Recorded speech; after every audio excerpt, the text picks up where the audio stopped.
Have you ever stopped to think about how money truly works? Economics can be overwhelming if you don't know much about it, but I have a model that's going to help you out today. Subject Isaac wrote a journal published in 2020 that reviews the circular flow model.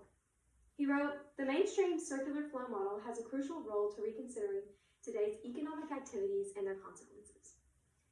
Now, you may not know much about how money flows, and you probably don't know much about this chart right here. But at the end of my speech today, you will. I learned a lot about this chart in high school in my economics class, but I decided to research it further because I found it to be an interesting topic. The circular flow model represents basic relationships in a market economy. Today, we're going to talk about the components of the circular flow model, and we're going to talk about how it's represented in the chart and in real life. Before we talk about how it's represented in the chart in real life, we'll talk about the components of the circular flow model. The first component is the household. The household is very important. Van Tranhoa wrote a book in 2016 called Advances in Household Economics, Consumer Behavior, and Economic Policy. He stated, "Economics was originally and literally a study of household." So obviously it's very important, but what is it? The household are people like you and me, individuals, groups, and families that are consumers, people who buy goods and services. So what does a household do?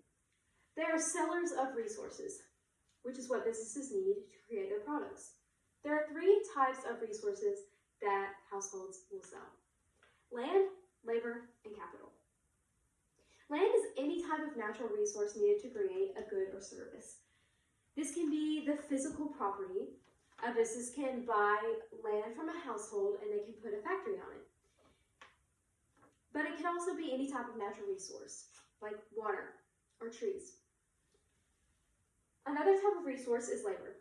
Labor is the mental and physical work needed to create a good or service. For example, a scientist has to use his or her mental labor to conduct an experiment. Likewise, a lumberjack has to use their physical labor to cut down trees. The last type of resource is capital. There's human capital and technology. So human capital are the human skills needed to create a product. For example, a baker has to have baking skills to create cookies. Another example is the technology. So a lawn care business could get new lawnmowers, which is technology, to improve their service. So the next type of component is businesses. As we know, businesses create goods and services.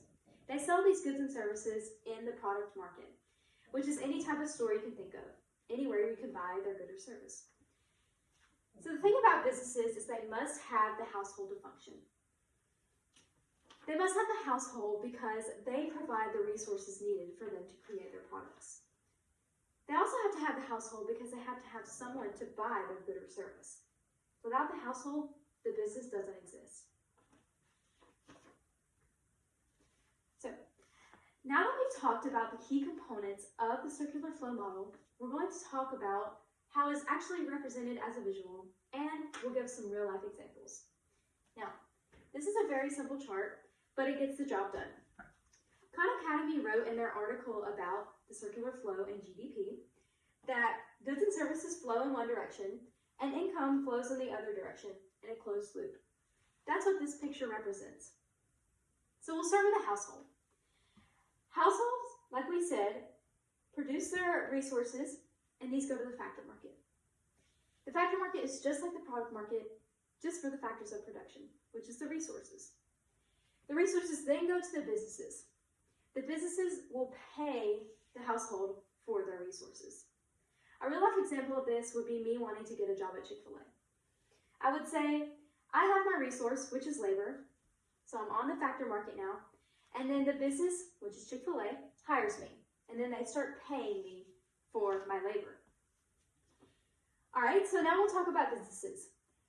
Businesses have goods and services which go to the product market, and then the goods and services end up going to the households. The households pay the businesses for their goods and services. So, a real life example of this would be me buying a candy bar from Walmart. The business creates the good, it goes to the product market, which is Walmart, and then the good comes to me. But I have to pay for it, so that my money goes to the business. So, now that we have talked about the key components of the circular flow and some real life examples, it's time to wrap up my thoughts.